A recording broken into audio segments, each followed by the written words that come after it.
ہمارا پاکستان کا ایک ہی ٹیلی ویژن چینل ہوتا تھا پی ٹی وی، اور کسی دور میں وہاں نیلام گھر ہوتا تھا اور طارق عزیز شو کرتا تھا۔ اس نے ایک مرتبہ اچانک سوال پوچھا، پڑھے لکھے لوگوں کا جمع غفیر تھا۔ اس نے کہا جی بتاؤ، کیمسٹری پڑھنے والوں، فزکس پڑھنے والوں، بیولوجی پڑھنے والوں، ماسٹرز کرنے والوں، پی ایچ ڈی کرنے والوں، وکالت کرنے والوں، سارے یہاں پر بیٹھے ہوئے ہیں، سوال ہے میرا تم سے، اور جو جواب صحیح دے گا اس کو ڈبل انعام دوں گا، کیا اللہ کے نبی کو تیرنا آتا تھا؟ بس یہ اس نے سوال کیا چھوٹا سا، سارے ایسے ہو گئے۔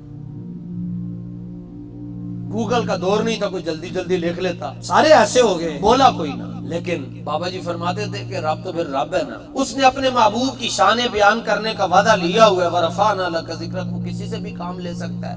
آخر میں ایک نوجوان کھڑا تھا، ٹائی پہن کر، نہ داڑھی نہ مونچھ نہ پگڑی نہ ٹوپی، نہ سید نہ قطب شاہی آوان، نہ نقشبندی نہ چشتی نہ قادری نہ سوروردی نہ نظامی نہ شاذلی، بالکل سادہ بس تھا وہ، کہ جس کے بارے میں اقبال کہتا ہے کہ جب عشق سکھاتا ہے آداب خدا گاہی، کھلتے ہیں غلاموں پہ اسرار شہنشاہی۔ میں نے ہاتھ کھڑا کیا تو نے کہا میں جواب دیا۔ پہلی مرتبہ زندگی میں اس نے مائک ہاتھ میں پکڑا، آ کر کہنے لگا ہاں ہمارے آقا و مولا کو تیرنا آتا تھا۔ بس یہ مائک چھوڑ کر جانے لگا۔ طارق عزیز نے بازو پکڑ لی، اس نے کہا جواب تو دو، کہاں پڑھا ہے؟ اس نے کہا قبلہ کتاب کبھی دیکھی نہیں، پڑھنا کہاں سے؟ تو اس نے کہا پھر اتنی بڑی بات تم نے کیسے کر دی؟ اس نے کہا دلیل ہے میرے پاس، دلیل ہے میرے پاس۔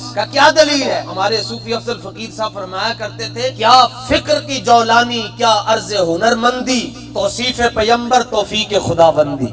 یہ نہیں بڑیاں کتاباں پڑھیوں منتے بندہ جواب دیندہ، نا نا نا نا۔ صوفی صاحب کا یہ شعر آپ فرماتے ہیں کہ توصیف پیمبر توفیق خداوندی، خدا نے توفیق دے دی، منڈا بول پیا۔ اس نے کہا کس کتاب میں پڑھا حضور کو تیرنا آتا تھا؟ کہتا کتاب کو تو کوئی نہیں پڑھی لیکن جواب دیتا ہوں۔ ان کا جی کیا جواب ہے، دلیل کیا ہے؟ اس نے کہا جی آپ کا سوال ہے کہ اللہ کے حبیب کو تیرنا آتا تھا، تو میرا جواب یہ ہے تیرنا آتا تھا۔ آپ نے پوچھا دلیل کیا ہے؟ میں یہ دلیل دیتا ہوں۔ اس منڈے نے دلیل دی تھی، اللہ دی قبر تے لکھاں کروڑاں ارباں خرباں رحمتاں نازل کرے۔ اس نے کہا طارق صاحب نہ تیر سکنا یہ عیب ہے، اور اللہ نے اپنے نبی میں عیب رکھا ہی نہیں ہے۔